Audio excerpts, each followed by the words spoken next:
fired prosecutor Maurene Comey. You recognize that last name, Comey, because her daddy, James, is the FBI director who is, in my opinion, a criminal and hopefully gets indicted soon for his collusion on Crossfire Hurricane and rigging elections. But trying to rig elections by colluding with Brennan, Comey, Clapper, Obama, all of them in that one room to create the Russia collusion hoax.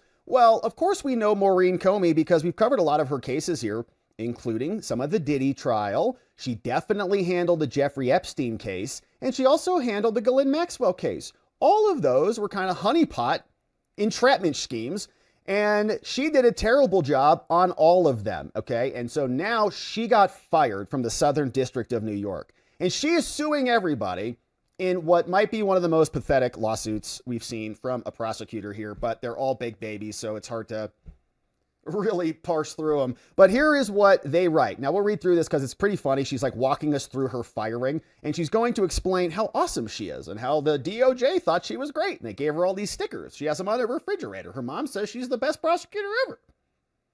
But here's what she says in her lawsuit. Maurene Comey, James's daughter, she also kind of blames her dad on this. Like, my dad hates Trump, not me. So I'm getting victimized for my political opinions, which aren't even mine. She says that she's writing about herself, so her lawyers are writing this about her. She's exemplary. She's dedicated. She's highly decorated, blah, blah, blah. Now, she's handled all of these cases. You remember this. Her outstanding record was actually terrible.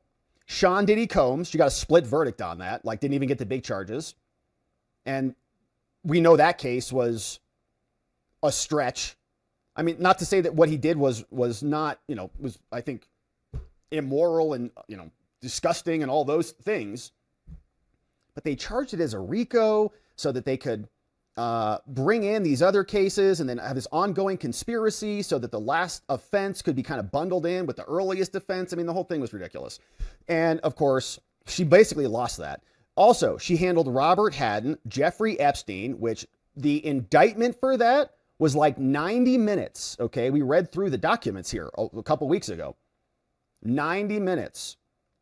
And Ghislaine Maxwell as well. Very short indictments. Basically, they didn't bring in any victims. They brought in like one investigator to testify and go through slides, and that was it.